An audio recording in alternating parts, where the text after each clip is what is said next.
Welcome to the Activate World podcast, a series on how business leaders have more power to solve societal issues than any elected official. We explore business activism with substance and depth of thought.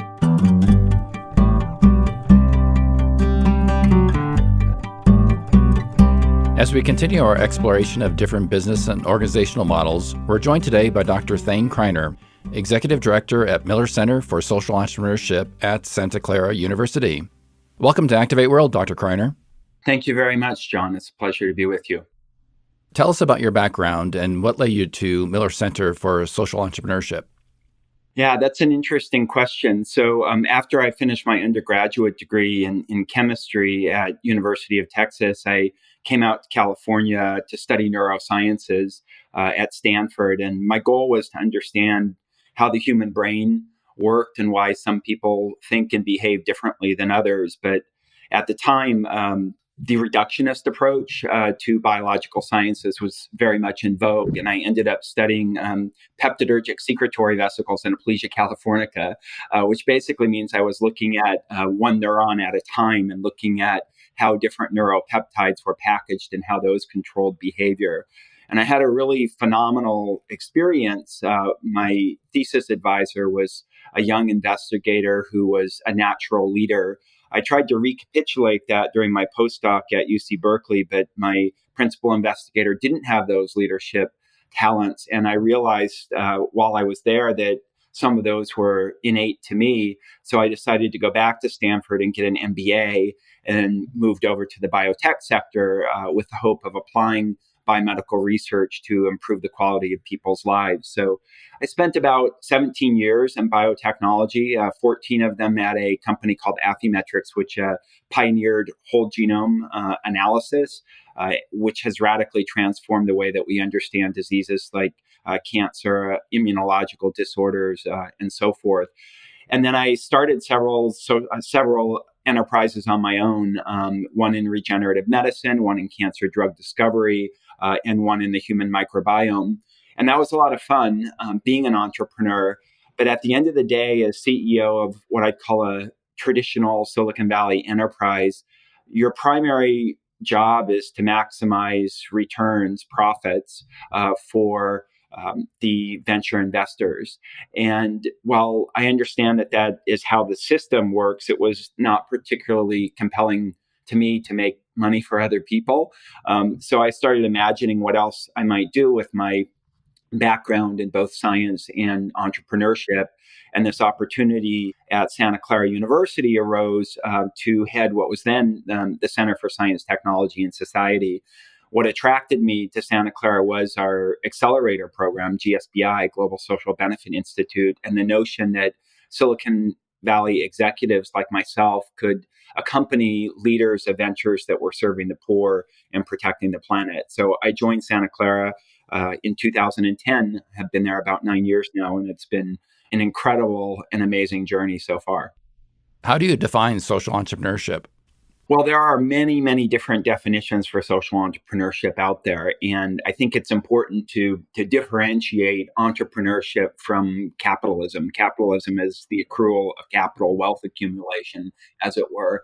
Entrepreneurship is really more about recognizing opportunities, being able to assess them, applying innovative skills, using many what we would call frugal innovation skills, resilience, tenacity, leveraging resources that don't belong to you, maintaining a focus, but adapting to conditions of the people you're trying to bring these inventions or technologies to. That's classic entrepreneurship. Social entrepreneurship is all of those things plus more. And I think that's a really important point is entrepreneurship is challenging. I've done it myself. I can say that.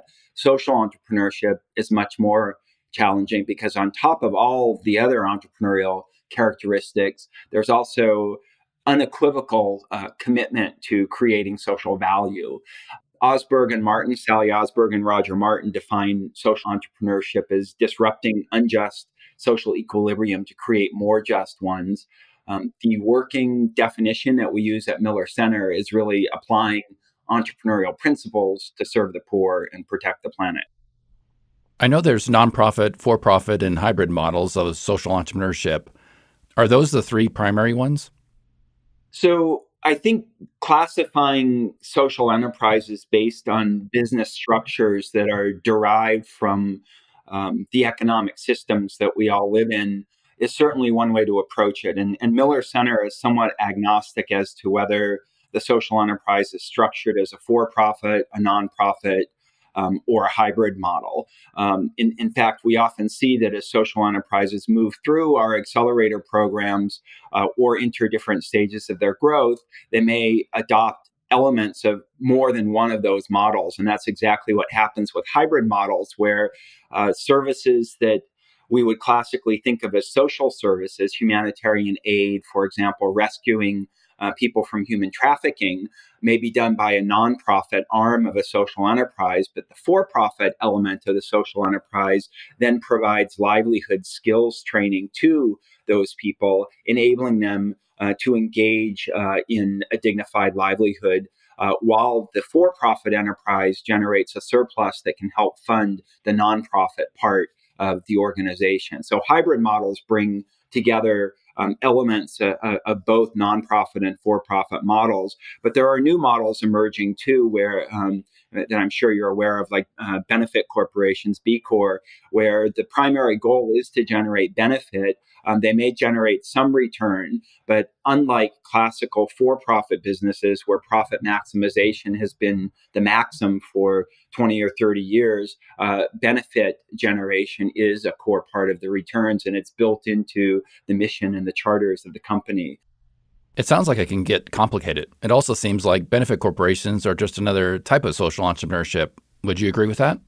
It can be, and you're right, it is complicated, and I don't think it's the predominant factor in determining whether an enterprise is a social enterprise or not. The structure is not the predominant factor in determining whether an enterprise is social or not. The predominant factor is the mission, and starting with an impact model. What kind of impact do you want to generate in the world?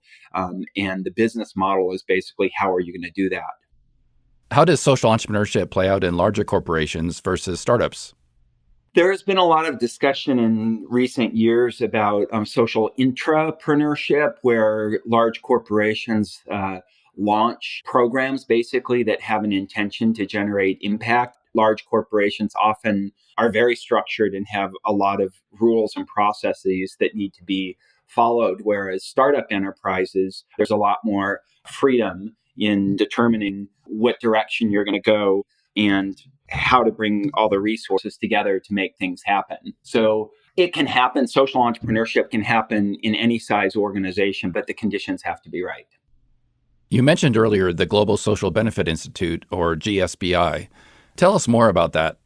Sure. So, GSBI, Global Social Benefit Institute, is an accelerator program that actually started in 2003. The genesis of it was the observation by several faculty members in our business school, Levy School of Business at Santa Clara University, that a lot of innovations meant to address at the time the Millennium Development Goals were not getting to significant scale relative to the size of the problem. So, you might have an awards banquet where someone was honored for creating a new safe drinking water filter that used silver impregnated rice husks. But if you look back 3 years later, only 5,000 people had access to that safe drinking water filter, which is literally a drop in the bucket compared to the 1.1 billion people in the world who don't have access to safe drinking water on a reliable basis.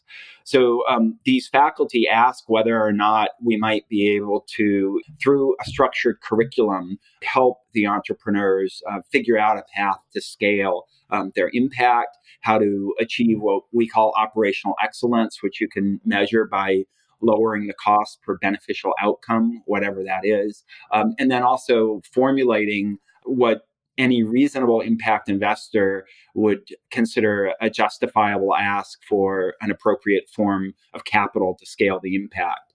So let me break that down a little bit. The way that we actually work is we select social entrepreneurs for our GSBI accelerator programs. Depending on what the programs are, they might be sector focused or geographically focused. And then the social entrepreneurs are matched with mentors, usually two mentors per social entrepreneur. And the program is both tailored and structured. So it's structured in that there's a set of curricular modules that are appropriate for the stage of that social enterprise's life cycle. If it's an earlier stage social enterprise that's trying to validate its impact model and its business model, the curricular modules are going to be different than if it's a later stage social enterprise that's really preparing to scale its impact, for example, going from one country into three countries. Throughout the course of 6 to 9 months, the mentors and the social entrepreneurs meet virtually, online platform that we have. And in the course of that, beyond what's in the curriculum, the entrepreneurs start asking for advice on problems that many entrepreneurs encounter as they're building and scaling their ventures. Having someone you really can count on to reflect back to you what they're hearing from you and what makes the most difference to your venture, in your view, is incredibly valuable. So it's a fairly rigorous set of accelerator programs that we offer, but our goal at the end of the day is based in our theory of change, which is helping as many social entrepreneurs as we can become ready for investment. And the way that we tell if they're ready for investment is that impact investors make investment in the social enterprise. And then the impact is that the social enterprises are able to improve, transform, or save the lives of people in poor communities that they're serving. Are there certain characteristics you look for when reviewing applicants to the program? Yeah, absolutely. So it depends on the program and the stage of social enterprise, what we look for exactly. The what we call our GSBI online accelerator model is typically for programs that have for social enterprises that have been in existence 1 to 5 years. They're a little bit on the smaller size. They might have 20 to 30 staff members, and they have served hundreds to thousands or maybe tens of thousands of beneficiaries. The program's completely conducted online and really focuses a lot on the impact and business model, the growth plan, developing a financial model, a funding plan, and then marketing materials to reach out to impact investors. Our more advanced social enterprises go through what we call the GSBI in residence program, which includes the online components that I already mentioned with different curricular modules, but then also an in residence boot camp. We've done those at Santa Clara University every year since 2003. We also did one at SOCAP last year, which is the largest gathering of impact investors for social enterprises serving refugees, migrants, and human trafficking survivors. And we've done a couple in partnership with GE focused on maternal and child health in Nairobi. These social enterprises, we're looking for ones that are really have proven traction with their impact model and their business model and the potential to scale pretty dramatically. They've normally been around for 5 years or more. Depending on the form of organization and the business model, the staff may be anywhere from 5 to 500, and they are typically serving tens to hundreds of thousands or even millions of beneficiaries. Another way that I look at it, which is a lot simpler and maybe the way I should have started, is for GSBI online accelerator programs, the amount of capital that the social enterprises are looking for is typically anywhere from about $100,000 to $1 million, whereas for the GSBI in residence accelerator, it's more on the order of 500,000 to 5 million in new cap scale their impact. Impact investing seems to have become a buzzword these days. What does it really mean and what makes it effective? It's a really good question, and it's a hard question, John, because it is a buzzword and a lot of people and organizations are using it in a lot of different ways. The way that I define it is investing with the intention to generate impact. It's really simple, right? The first word in the two-word impact investing is impact. That's what you start with. And the impact might be social or environmental or both. I think one of the challenges that we have in the social enterprise and impact investing ecosystems is that a lot of large institutional investors are using impact investing as kind of a replacement term for environmental, social, and governance, ESG kind of investing. And they're not the same in my view. I think that if you start with the impact, the question for an impact investor is, what kind of impact do I want to generate? Do I want to end energy poverty? Do I want to improve healthcare so that women don't die during childbirth? Do I want to address climate change through sustainable agriculture? Is financial inclusion important to me? Whichever of the sustainable development goals or other frameworks you wish to align yourself with, the first question for an impact investor is, what is the impact that I want to generate? Based on that, you can then look and say, what is a reasonable kind of impact return that I can generate for my investment? Some forms of impact are much more expensive to generate than others. And is it reasonable in that sector to generate a financial return? And what level of financial return is possible, if any? Holding all impact investments to quote market rate unquote returns basically means that most of the sustainable development goals will not be addressed, because most problems of poverty are simply not going to be addressed by solutions that have the potential to generate equity like or even market rate debt like returns. So you mentioned that Santa Clara University is a Jesuit institution. What are some of the Jesuit values? If you think about the Jesuit values, they're really rooted in Ignatian spirituality. St. Ignatius was the founder of the Society of Jesus back in the 16th century. The Jesuits are very much committed to working with the most vulnerable people on the planet and working at the margins, which is where the name of our accelerator program for social enterprises serving or led by refugees, migrants, and human trafficking survivors came from: social entrepreneurship at the margins. So we take the Ignatian spirituality very much as a framework for both what we do and how we do it. And when we think about the mission statement of Miller Center, it's to accelerate entrepreneurship, to end global poverty, and protect the planet. This is exactly what Pope Francis talks about in his encyclical Laudato Si, which, and as you know, Pope Francis is the first pope who was a Jesuit. The interconnection between poverty and climate change is very profound. It's articulated also in the Sustainable Development Goals.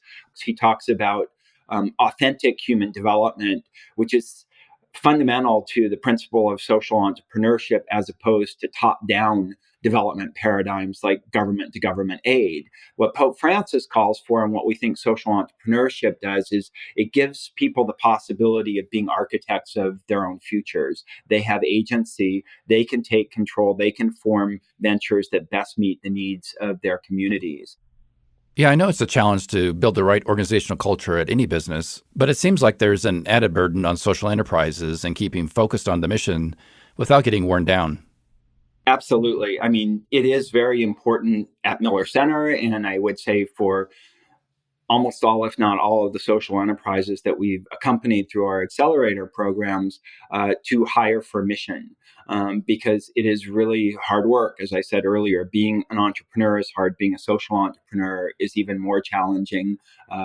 Closing financing deals can really be tiring for the CEO or executive director, which means that she or he is probably paying less attention to operational details and keeping the team moving forward the way that she or he might wish to. So it is, I would say, a real challenge in the sector that salaries tend to be a lot lower than for traditional enterprises.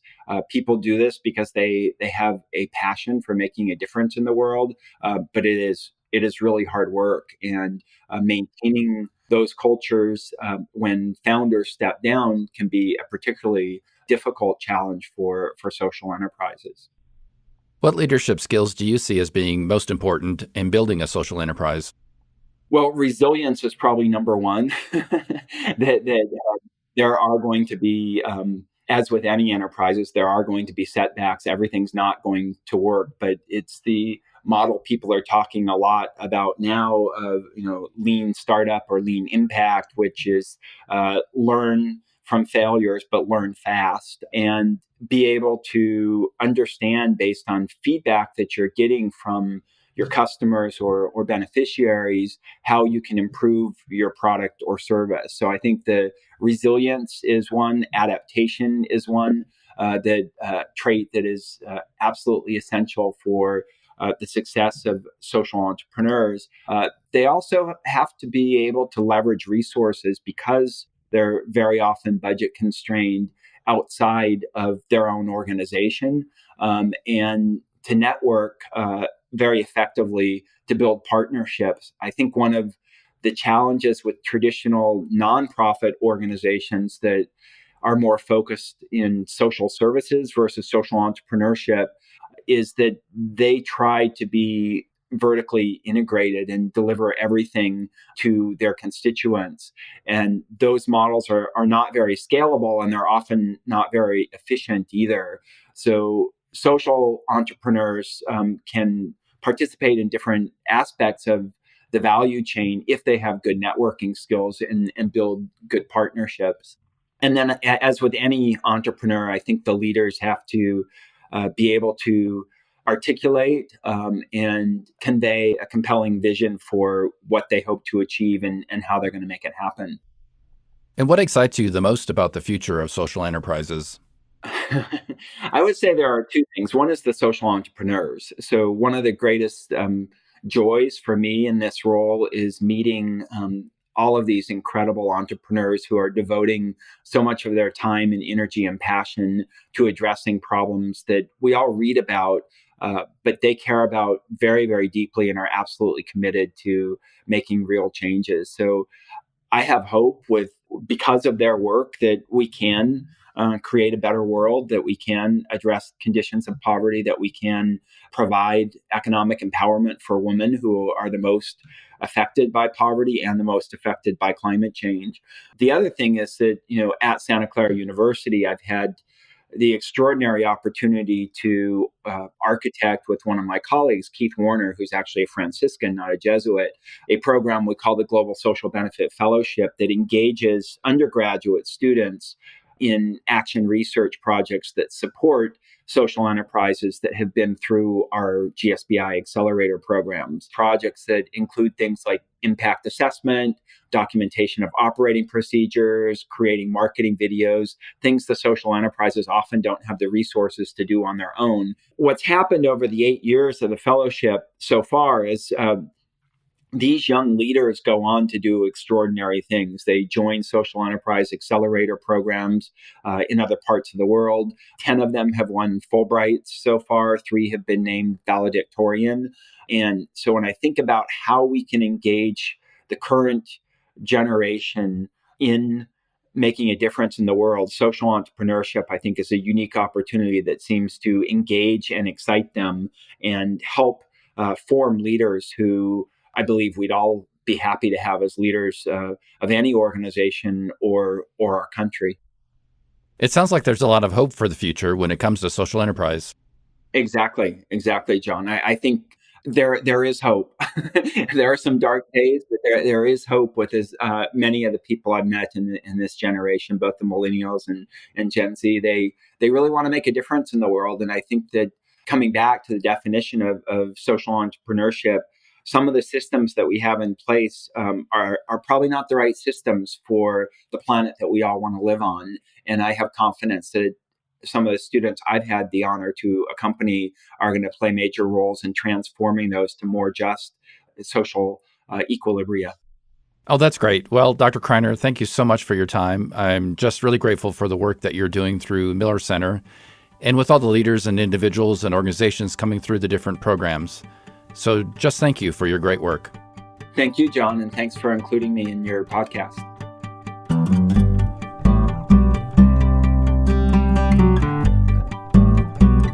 Activators, join the conversation in our Activate World LinkedIn group. We look forward to hearing your thoughts and perspectives. Be sure to tell your friends and colleagues about the Activate World podcast. Encourage them to subscribe, listen, and share from their favorite podcast platform. Let us know how we're doing by leaving a review. Your reviews mean a lot to us. Activate World is a team endeavor. Special thanks to Kayla Waldstein and Kent Nutt. Music by Jason Goodyear. For Activate World, I'm John Mertz.